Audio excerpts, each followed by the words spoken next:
In the autumn of 1883, on a gray bend of the Tennessee River where it ran wide and slow below the town of Larkin's Ferry, a young woman stood on a muddy bank and counted out $2 silver into the open palm of a man who was certain he had cheated her. The man was the county wharf agent, and he was selling, by his own description, a worthless ruin. Hey! The thing she bought lay half-sunk 20 feet out, where the current had dragged it against a snag of dead sycamore and held it there for the better part of a winter. It was a flatboat, or what remained of one, a broad, shallow river craft of the kind that had once carried cotton and corn and barreled whiskey down to the landings before the railroads came and took the trade away. Its deck was gone to rot. Its hull sat low and dark in the brown water, and weed hung from its sides like the hair of something drowned. She was 20 years old. Her name was Della Hartwell, and 3 weeks earlier she had buried the last person on the earth who had loved her. The agent laughed when she handed him the coins. He told the two loafers leaning on the wharf rail that the girl had just bought herself a hole in the water, and that she was welcome to it, and that if she could move it before the spring rise, he would eat his own hat. The loafers laughed with him. Della folded the receipt he gave her, a torn quarter page with the price and the date and his careless signature, and she put it inside her coat, against her chest, and she said nothing at all. What none of those men knew, what they could not have guessed from the plain set of her face, was that she had not bought the ruin for the wood. She had bought it for what her father had told her on the last clear night of his life was sealed inside it. This is a story about a thing the world threw away, and about the patience it takes to open such a thing, and about what patience is owed when it is finally done. Stay with it a while. The river is slow, but it carries everything in the end. Della had come to Larkin's Ferry from upriver, from a one-room place her father had rented above a cooperage, where the smell of fresh oak shavings had filled her childhood the way other children remembered the smell of bread. Her father was Amos Hartwell, and he had been a boat carpenter and a caulker, a man who built and mended the wooden craft that worked the river, and who knew the trade of joining timber against water the way a doctor knows the body. Her mother had died when Della was 9, of a fever that took half the children on their lane that year, and after that it had been only the two of them. Amos had taught his daughter the way a man teaches the child he intends to leave nothing else to. He taught her the names of woods and the grain of them, the difference between a plank that would hold and a plank that would weep, the slow art of driving oakum into a seam and paying it over with pitch so the river could not find its way in. He taught her to read a hull the way other men read scripture, with attention and without hurry. He had also taught her that a boat could be made to keep a secret. The men of the river had no banks. They trusted in those years, and no law that reached them reliably, and so the cleverer of them learned to hide what they carried in the very bones of the craft that carried it, a false rib, a doubled bottom, a compartment built into the keelson where no customs man and no thief would think to look, because no thief knew the boat well enough to find the place where its true shape and its built shape did not agree. Amos had built such compartments for other men for a fee, and had asked no questions, and had carried the knowledge of where they lay locked in his own head, which was the safest strong box of all. He had told his daughter about the work the way he told her everything plainly, as a thing she ought to know. What he had not told her until the very end was that he had built one such compartment for himself. He had been ill a long while before he died, his lungs gone bad from a lifetime of pitch smoke and river damp, and in his last weeks he could not rise from the bed they had set near the window so he could watch the water. On the last night that his mind was wholly his own, he had taken her hand in his, which had gone light and dry as a bundle of reeds, and he had told her a thing in a low voice, slowly making her repeat it back so he would know it had lodged. There was a boat, he said, the Eliza May, a flatboat he had worked on years before, that had belonged to a man named Cyrus Velt. Into that boat, into a compartment Amos had built with his own hands beneath the after section of the hull, a thing had been placed and never taken out, because the man who placed it there had died before he could return for it, and because Amos had been the only living soul who knew the compartment existed. "Find the Eliza May," he told her. "You will know her by the patch I set in her starboard quarter, a diamond of heart pine against the gray. What is inside belongs to people who were robbed of it. See it return to them, and you will have done a better thing than I ever managed." Then he had closed his eyes, and within 2 days he was gone, and Della had spent the small store of his money on a plain pine box and a stone with his name. And she had found herself 20 years old and alone in the world, with a trade in her hands and a charge laid on her heart, and not the first idea of where the Eliza May had drifted in the years since. Her father last touched it. She found it the way she found most things, by patience. She walked the landings. She asked the old men who sat on the wharves and remembered every craft that had ever tied up, and she learned quickly that such men do not give an answer to a question. They give it to the patience behind the question, and so she did not press. She would sit down on the boards beside one of them and take out her father's gouge and clean the pitch from under her nails with it, and let the silence go on until the man grew curious about a girl who could sit that long without speaking, and only then would she say the name of the boat she was looking for. The Eliza May. Most shook their heads. One, a one-eyed old caulker named Burl, who had known her father by reputation, lowered his pipe and looked at her a long moment, and said that he recalled the craft, a broad-beamed flat with a good bottom and a sorry deck, and that the last he had heard of her she had gone down to a man named Teague who freighted barrel staves. "Where would a boat go that went to no one?" she asked him. Burrell spat into the river and said that a boat that went to no one went where the river took it, which was always down, and always to the first thing strong enough to stop it. She spent 6 weeks at it, taking work where she could, mending the hulls of skiffs and patching the seams of John boats for coins and meals, sleeping in sheds and once in the dry shell of a beached keelboat, and slowly she gathered the trail of the Eliza May the way one gathers a length of rope hand over hand from dark water. The boat had passed through 3 owners after Velt died. It had carried freight a few seasons under Teague, and then carried nothing. It had been let go to rot at last and cut loose, or had broken loose in a high water, and had drifted down to the bend below Larkin's Ferry where the sunken sycamore caught it, and the falling river pinned it. And there the county had claimed it as abandoned property and put it up to be sold for whatever a fool would pay. Burl told her where, in the end, drawing the bend in the dust of the wharf with the stem of his pipe, and when she stood to go he said one thing more, that her father had been the best hand with oakum he ever watched work, and that it was a hard world that left a man's only girl walking the river alone. She thanked him for the direction, and said nothing about the rest, because the rest was hers to carry and not his to pity the fool. The wharf agent thought was Della. He was named Pruitt, a soft, heavy man who handled the county's river business and skimmed what he could from it, and when the gray ruin came to him, he was glad to be rid of it for $2 and the small pleasure of watching a girl waste her coins. He did not look closely at the boat. If he had, and if he had known what to look for, he might have seen the diamond of hard pine set into the starboard quarter, a patch a master caulker had made to last, still sound after all the years while the deck around it had gone to punk. Pruitt did not know boats. He knew only ledgers, and the margins he could shave from them, which is a kind of knowing that sees a great deal and understands almost nothing. What Della did not yet know, as she stood on the bank and watched the agent pocket her silver, was that Pruitt was not the only man in Larkin's Ferry who had reason to care about the Eliza May. She had no money to hire help and no intention of asking for charity, and so she did the work herself, which is the only way she had ever known to do anything.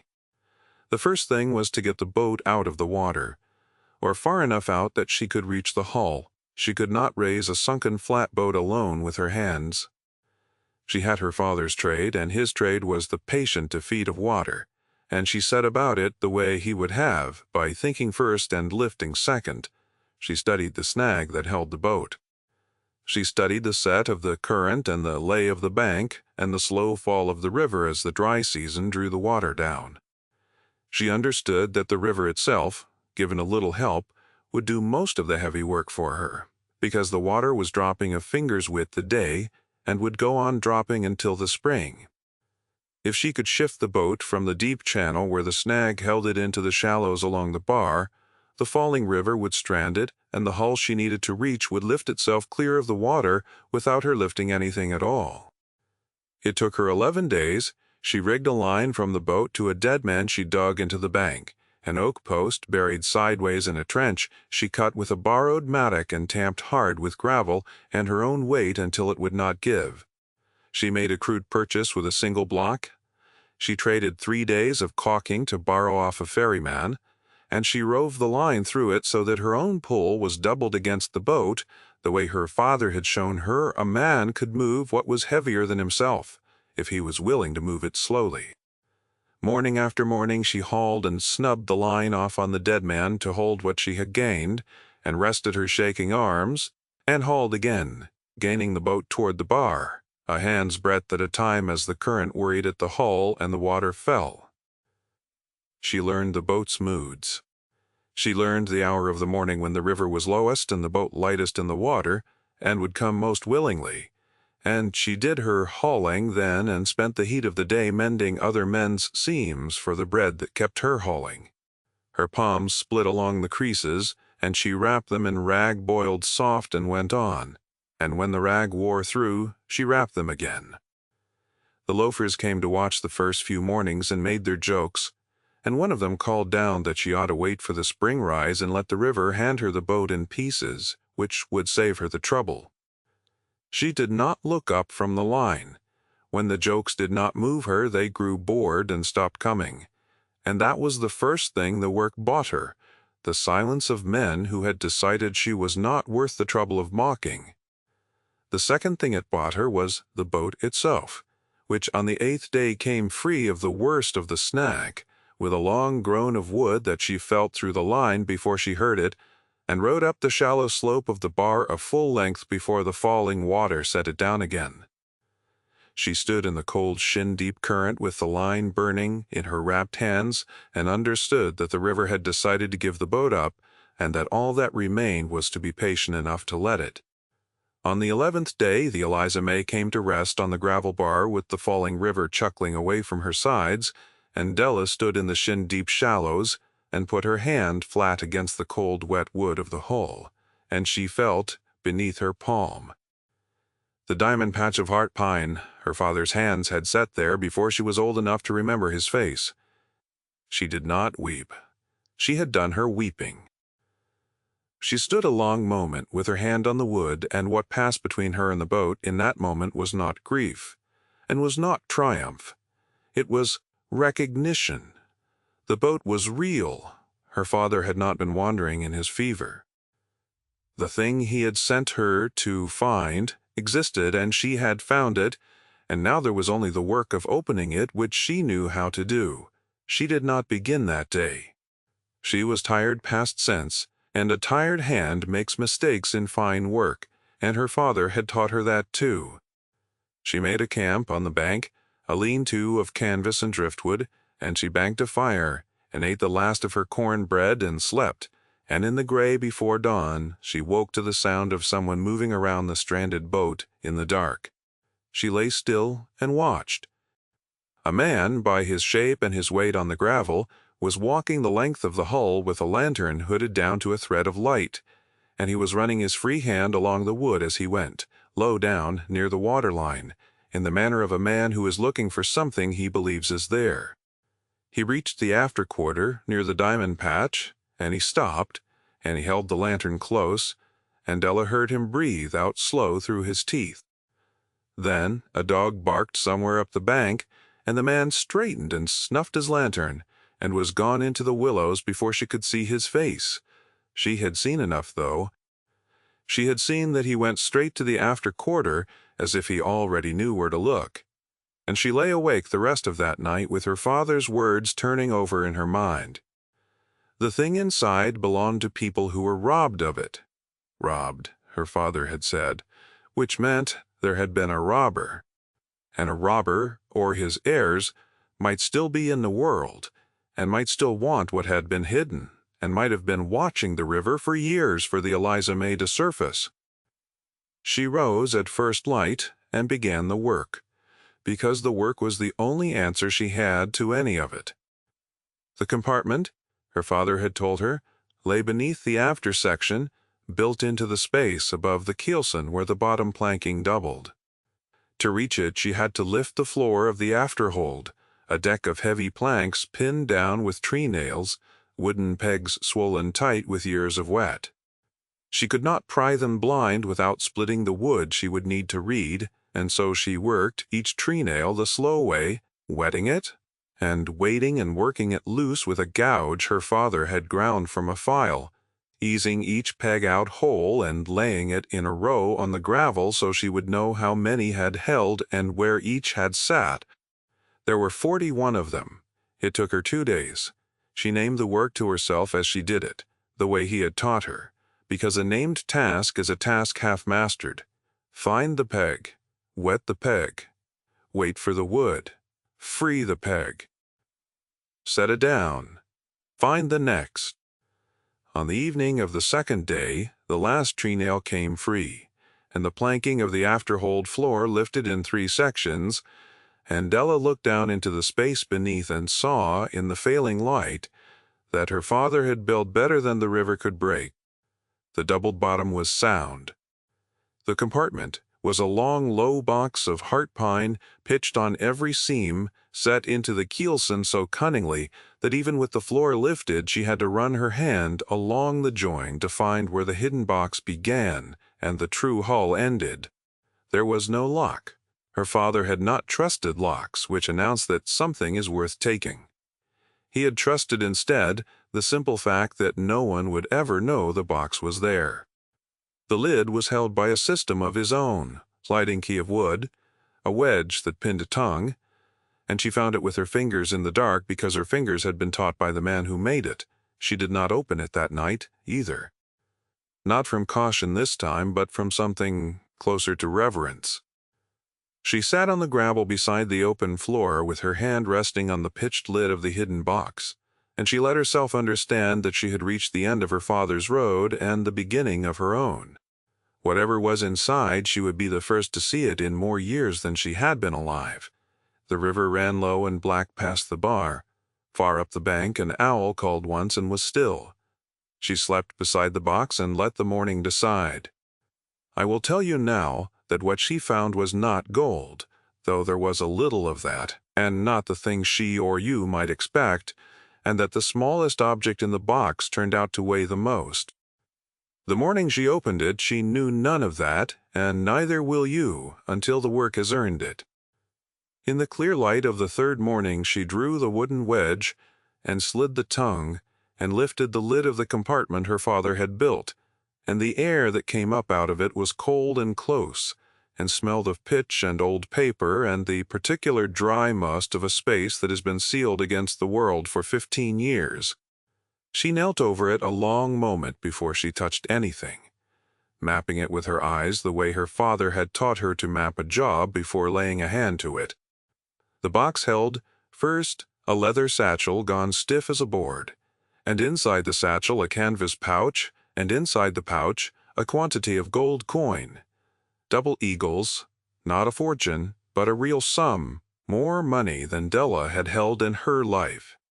It held, second, a long, flat tin case sealed with wax, the kind in which a man keeps papers he means to preserve, and it held, third, set carefully apart from the rest in a nest of oiled rag, a child's shoe. It was the shoe that stopped her, a small shoe, a girl's, of good leather worn soft, with a brass buckle gone green and a sole half through. It had been placed in the box with more care than the gold, wrapped where the gold was, only bagged, and a person does not wrap a thing that way unless it is the thing that matters most. Della lifted it and held it in both hands and felt the cold of 15 sealed years go out of it slowly into her palms, and she understood before she had read a single page that the story in this box was not a story about money. She broke the wax on the tin case and drew out the papers, and she read them sitting on the gravel with the river going by, and the morning turned to noon while she read, and she did not notice. The papers told the story plainly in 3 different hands, and it took her the better part of the day to put them in order and understand what they were. They were the record of a wrong. The man who had hidden the box was Cyrus Velt, the flatboat man who had owned the Eliza May, and Velt had not been the robber. Velt had been a witness to a robbery, and the box was the proof he had gathered and meant to bring forward, and the robbery had been the kind that wears a clean collar and signs its name in a ledger. Years before, a land and freight company operating out of the river towns, the Hollis Mercantile and Land Company, had run a scheme by which it advanced credit to the small farmers and boatmen along that stretch of river, took their land and their craft as security, and then, by falsified accounts and forged marks, declared the debts unpaid and seized the security against debts that had, in truth, been settled. The company was the creation of a man named Tobias Hollis, who presented himself as a pillar of the river towns and was in fact a thief who had learned that the safest way to steal is to steal slowly and on paper and call it business. Cyrus Velt had carried freight for half the families Hollis ruined, and he had seen the pattern. And being a careful man, he had begun to gather the proof. He had collected genuine receipts the families had been given, and then told they had never received.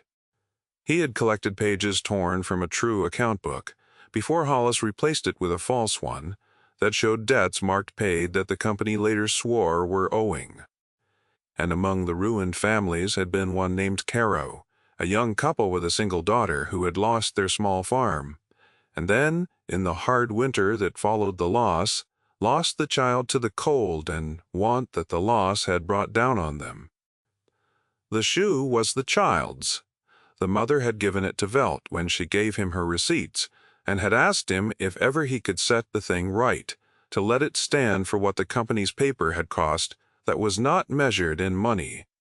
Velt had wrapped it in oiled rag and laid it in the box with the proof, and he had hidden the box in the one place he trusted, the hull of his own boat, built by a caulker he trusted more. And then before he could carry the proof to any authority that might act on it, Cyrus Velt had taken a fever on the river and died. And the box had gone down the years inside the Eliza May, while Tobias Hollis prospered and grew old and respectable in a fine house above the very river he had robbed.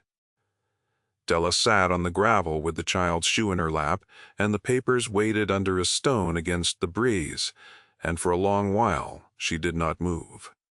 She was 20 years old, and she had $2 worth of ruined boat and a box of proof, 15 years cold. And somewhere upriver, a rich old man slept easy on the bones of the people he had broken. She understood, sitting there, why her father had called this a better thing than he had ever managed. And she understood that the man who had crept around the hull in the dark had not been a curious drifter. Someone knew. Someone had always known or had guessed that Velt gathered proof, and that the proof had never surfaced, and that someone had been waiting, as she had been waiting, for the Eliza May to give up what it held. What she did not yet know was which of the two of them, herself or the watcher, the river had favored by bringing the boat to rest where she could reach it first. She did the careful thing. She did not run to town waving the papers, because papers can be taken from a girl on a lonely bank and burned, and because a wrong this old and this well-dressed would not fall to an accusation. It would fall, if it fell at all, to the same patient method that had raised the boat. So she copied the papers. She had a steady hand and her father's habit of making a record, and over 2 days in her lean-to, she copied every page in her own writing, the true receipts and the torn account leaves and the dates and the sums, and she made 2 copies, and she hid the copies and the original in 3 different places. Then she went into Larkin's Ferry to find the one kind of person such a wrong always leaves behind, which is someone who remembers. She found her in a weathered woman named Sari Cole, who kept a few goats on the edge of town and had buried a husband the company had ruined, and who, when Della spoke the name, Hollis Lowe, across the woman's own table, set down her cup with a click and looked at the girl a long time before she said a single word. Sari Cole remembered everything. She remembered the Carows. She remembered the winter. The child died. She remembered being told her own paid debt was owing, and watching the company's men take the mules she had raised from foals. And she remembered that no one had ever been able to prove a thing because the company's books always agreed with the company. When Della told her plainly and without color what the box had held, the old woman put her face in her hands, not weeping, only holding her own head as if it had suddenly grown heavy, and then she looked up and said, in a voice gone rough, that she had thought she would die before she saw it. She told Della she would stand witness. She told her there were others who would stand, the ones still living. If there was paper to stand behind. Paper was the thing they had never had. The company had always had the paper. Now, for the first time in 15 years, the paper had changed hands. Ward moves on a river the way water does, finding every low channel, and within a few days it had reached the fine house above the town that the watcher on the bank served his wages to. The watcher had a name which was Royce, and he was the grandson of Tobias Hollis, a smooth young man being groomed to inherit the company and its respectability, and he had spent the better part of a year quietly searching the river for the Eliza May because his grandfather, grown fearful in old age, had at last told him that a flatboat man named Velt had once threatened the family with proof, and that the proof had never been found, and that it must never be. Royce had found the boat the same week Della had, and had been a single day too slow, and had then made the mistake that confident men make, which was to assume that a penniless orphan girl could be frightened or bought. He came to her camp in the daylight, well-dressed, with 2 men behind him who were not dressed for talking, and he was courteous in the way that is meant to be understood as a threat. He told Della that the boat was the subject of a prior claim, that there had been an irregularity in the county sale, that he was prepared to be generous in setting the matter right. He offered her $40 to walk away from the wreck and whatever junk it held. When she did not answer, he raised it to 100, and a flicker crossed his face when even that drew nothing, because a man like Royce reads silence as a bargaining tactic and cannot imagine it as a wall. Della looked at him and at the 2 men behind him, and she said only that the boat had been bought fair and the sale was on the county's own paper, signed by the agent, and that she had nothing on the boat now in any case, which was true, because she had taken the box ashore the first morning and the boat held nothing but rotten wood. She watched Royce understand that the thing he wanted was already gone out of his reach, and she watched him decide, in the working of his jaw, that frightening her would cost more than it was worth with the old woman Sari Cole and half the town now knowing the girl's business. He left slowly, and he looked back, and Della knew the matter was not finished, only postponed. It is worth saying plainly, here, what kind of courage this took, because the world does not often see it and seldom names it. There was no weapon in this. There was a girl with split palms, and a dead father, and a box of old paper, against a family with a fine house, and hired men, and 15 years of practice at making the truth lie down. Tell me, if you have ever held a true thing in your hands while powerful people told you it was worthless, whether you would have stood on that bank, as she did. Then stay, because of what she did next. What she did next was refuse to make it a fight, because a fight was the one contest she could not win, and the only one Royce knew how to have. She made it, instead, a matter of record, which was the contest he could not survive. She took her copied proof, and the original, under the old woman's eye as a second witness, and she did not take it to the county, because the county was Pruitt, and Pruitt was for sale. She took it down river, 2 days by a freighter's deck for the price of mending his steering oar, to the federal land office at the district seat, where the original Caro patent and a dozen others had been filed, and where a clerk could be made to compare the company's recorded claims against the true receipts. One, in an afternoon of careful reading, that the dates did not agree and the sums did not agree, and the marks on the company's foreclosure filings did not match the marks on the receipts the families had kept. She did not accuse Tobias Hollis of anything. She laid the paper down and let the paper do what paper does when it is true, and another paper is false. She asked only that the filings be examined. An examination once asked for in the right office and backed by documents that could be held up to the light beside the company's own is a slow machine. But it is a machine that does not take bribes the way a county agent does, and it grinds without regard for fine houses.